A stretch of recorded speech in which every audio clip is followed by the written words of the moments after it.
Y'all see me? All right, you can see me. Look, I said I was recording no videos this weekend. I was just gonna hang out with my fiance until this package showed up from RobCo from the Pitcher Plant Project. I'll have his blog and Instagram link and everything, his YouTube as well, in the description below. But he sent, I got a plant from him, Sarracenia Super Duper. It's a cultivar. It's a perp type cultivar. I'm so excited. I can't even explain what's going on right now. So I got the package in the mail. I was doing no videos. I really wasn't even rocking with the plants or doing anything with that this weekend at all. Until this package showed up. My fiance went and got in the shower, which gave me all the excuse in the world. Package delivery notification came through. She went and got in the shower. So of course I rushed to the mailbox, grabbed the package out the mailbox and opened it up. And I was like, oh my God, I have to record this. I have to record the haul. I'm not gonna do anything but show y'all the plants to make this quick before she catches me fooling around with plants. I'll be right back. All right, so just a quick story about me. I have never really been into Purpurea like that. Because of course, when you first get into pitcher plants, well, a lot of us, we want the big, tall, you know, the Flavas, the Lucos, you know, that's what most people think about when they think about pitcher plants. They think about the big Flavas, the big Lucos, all the bright colors, you know, you hear about 2 foot and 3 foot and sometimes 4 foot tall pitchers. So that's what everybody's chasing after. It wasn't until this winter when I started paying attention to Purpurea. Before then, I just had Death Cube Purpurea.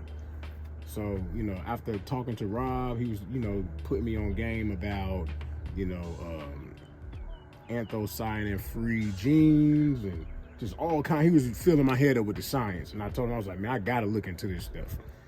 So for one, we're gonna start with the plant that even started all this. So this is Super Duper. This doesn't look like much now, but this thing gets absolutely huge. And it's all anthocyanin free. And I have to also send a shout out to Andrew too, because this whole situation is Andrew's fault. I hit him up about with a question about what would look good in a ceramic pot that I have. And he was like, man, you gotta go like some type of anthocyanin-free Purpurea. So his spot was like, dang, that didn't take long at all. I didn't even have any other suggestions. I didn't want any other suggestions. That was it. So then I hit up Rob because I know Rob is the anthocyanin-free Purpurea guy. And he told me about this plant. And then we started talking, figured it out, got this thing shipped out. But of course, Rob wouldn't be Rob unless he showed some love. So this is Super Duper. And I'm definitely gonna keep updates on this plant, definitely. That's that one. Excuse me. So the next one is Rosea Big Mama by anthocyanin-free Venosa. So if what I'm thinking Rob is doing with this is that if once this thing flowers and I hit it with, you know, something that's anthocyanin-free, I should get some anthocyanin-free babies because this one's got the genes in it. Big fat Purpurea too. Jeez. And if between Rosea and Purpurea, I'm not too keen on what to call which one, so I just call them all perps. Please correct me if I'm wrong in the comments. I'm not above correction. So here's another one. This one just got a rubber band on it. Give me a second. And the packaging was A1 too. I didn't even show the packaging, but the packaging was A1. These things are still wet. They've been stuck in the mail for a week. Rosea Veinless by, I'll have to ask Rob what that means, but it's another veinless perp. But that one's, man, he sent some heat. I can't wait to get these potted up. I gotta hurry up before she gets out the shower. And I'm still an adolescent in this game in the carnivorous plants, so I'm still learning all this stuff. But this is a Montana from Greenville, South Carolina. actually not even too far from me. Greenville's like 3 hours from here.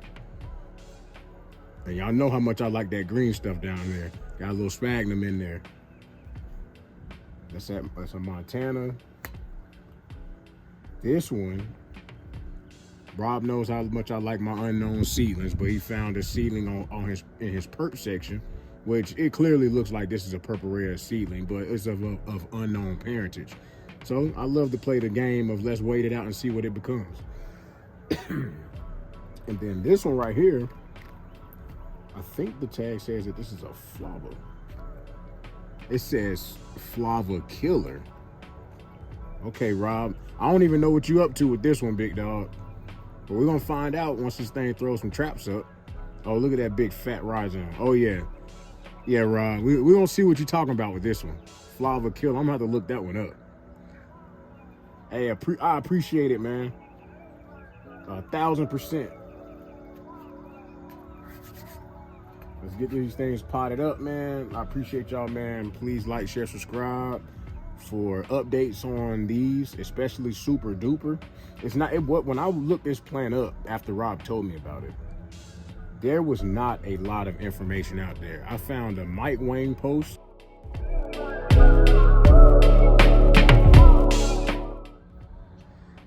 Hey, listen, Rob sent me so much heat, my phone overheated while I was finishing up that part of the video. But what I was saying was, there was not a lot of information about this plant on the internet when he told me about it. I found a post on Sarracenia Pro Boards by Mike Wang. Shout out to Mike Wang. I found his blog post that he wrote, speaking of Rob this time. And I also found the actual cultivar write-up on the ICPS website. So it was hard to find any information, any nice pictures outside of the ones that Mike and Rob took. And it's like 2 or 3 on the ICPS cultivar definition or description. So I definitely plan on putting a lot of videos and stuff up about this plant and the rest of these plants, especially the little seedlings and Mr. Flava Killer. Can't wait to see these plants come up. It's gonna be a fun summer with all of these plants and then the rest of them that are all in their first season here with me. And then of course I got a couple second season ones too. But I appreciate y'all staying tuned and being intrigued by my journey into the carnivorous plant world. I never pretend to be an expert. I just try to share what I've learned over time and also debunk some of the fear mongering that goes on in the hobby. It's a lot of stuff that people, oh my God, these plants will die, they'll explode if you do whatever. And I'm here to debunk a lot of that because I do a lot of crazy stuff. Like the pot that this thing is going in, we're experimenting with that too. Just know that.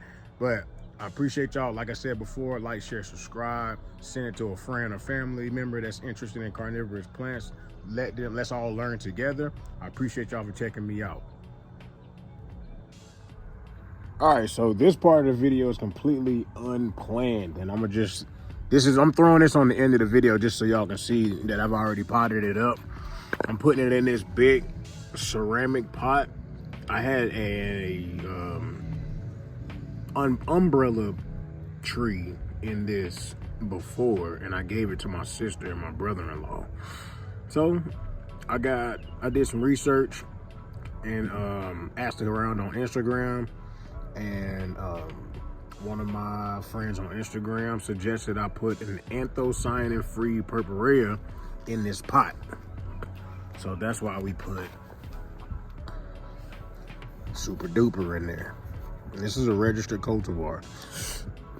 But yeah, we also have a species of sphagnum in there too, which of course I'm having a brain fart.